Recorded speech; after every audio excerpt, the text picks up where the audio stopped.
एक अहम खबर तो आगाह करिए तो दसिए कि अमरीका के लॉजिस्टिक सिक्योरिटी टीम भी मुज़ाकराती अमल इस्लामाबाद विच पहले तो मौजूद है। एक अहम तो वड्डी खबर तो तुहानूं आगाह करिए कि बासराक्षी थी मुख्तसर टीम के नाल अज रात इस्लामाबाद विच आमद मुतवक्के है। मुज़ाकरात लई पाकिस्तानी मसावती टीम नाल अहम गलबात के नतीजे विच अमरीका ईरान विच इस्लामाबाद के अमन मुज़ाकरात होवणगे।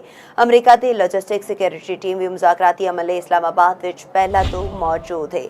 इसी हवाले नाल मज़ीद गल करने हैं सानू टेलीफोन लाइन पर ज्वाइन किया है सलमान आबिद तज्जियाकार ने। जी मज़ीद की तफसीलात हैं इस हवाले नाल? देखो ना जी, पहली गल तो है कि पाकिस्तान पूरी कोशिश कर रहा है कि अमरीका और ईरान के दरमियान जी जंग है वो एक मसालत का सालसी का सहूलतकारी के किरदार के नाल जंगबंदी जी है उन्होंने मुस्तकिल बुनियादा से मुकाई जाए।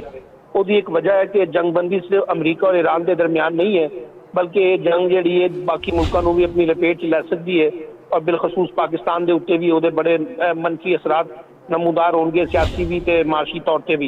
इस वास्ते पाकिस्तान पिछले 3 हफ्ते तो जी कोशिशा कर रहा है सफारती मार्ग तो डिप्लोमेसी मार्ग के उत्ते अमरीका के नाल और ईरान की क्यादत के नाल और वो चीन भी है, तुर्की भी है, मिस्र भी है, सऊदी अरब भी है ताकि कोई अमन का रस्ता निकल सके।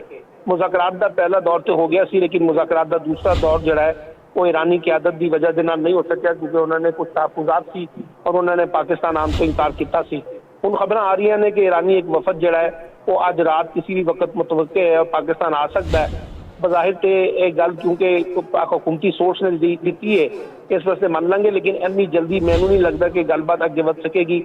यह हो सकता है कि कोई एक वफद आएगा और अपने मामलात जोड़े ने पाकिस्तान के सामने रखेगा क्योंकि जोड़े उन्होंने तहफुजात ने क्योंकि ईरानी क्यादत बार बार कह रही है कि अमरीकी सदर जोड़े ने वो एक बारी मुज़ाकरात की गल करते हैं दूजी बारी धमकी देंगे ने और उन्होंने जो धमकी वाला रवैया है वो मुज़ाकरात को सबोताश करता है। तो उम्मीद है कि ईरान जो है अगर वो क्यादत अज रात आती है तो अपनी शराइत जी पाकिस्तान की हुकूमत के अगे रखेगी अमरीका के हवाले नाल और पाकिस्तान फिर वही शराइत जी अमरीका के हवाले करेगा जी ईरान के तहफुजात ने।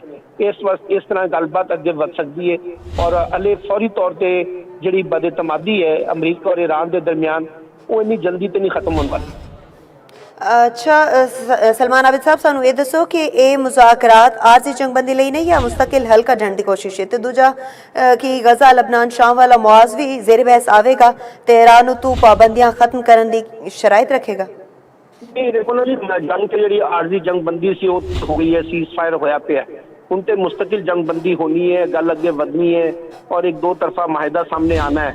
वो वास्ते अमरीकी की क्यादत भी और ईरान की क्यादत को भी दोवें वालों एक दूजे वास्ते एक लचक पैदा करनी होगी तभी ये मुस्तकिल माहिदा जरा सामने आ सकेगा और यकीनी तौर पर वो गजा का मामला भी सामने आएगा, लबनान का मामला भी सामने आएगा।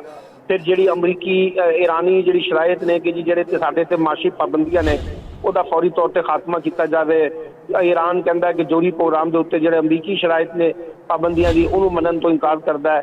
तो लगता है तो मैं दसिया ना कि जी शराइत बड़ी सख्त ने एक दूजे वालों लेकिन वो किन्नी की लचक ईरान दिखाता और किन्नी लचक अमरीका दिखाता है ये असल जो डिटरमिन करेगा इस मायदे की कामयाबी के हवाले नाल। सलमान आबिद साहब सानू ये दसो कि पाकिस्तान खुद मुआशी बहरान विच है फिर दूसरे की सुलह करान नाल सानू की मिलेगा? देखो ना जी, पहली गल तो यही कि जंग बंद होनी चाहिए। इस तो पहले किसी ये गल करिए कि सानू की लभेगा लेकिन क्योंकि जंग बंद होएगी तो पाकिस्तान के उत्ते भी वह कोई एक अच्छा इंपैक्ट है वह कि जो साढ़े अपने अंदरूनी मामलात ने ईरान के तनाजुर के हल होंगे। और दूजी गल है कि जो माशी प्रैशर आया है तेल के हवाले नाल बिजली के हवाले नाल गैस के हवाले नाल वह कोई रस्ता निकलेगा।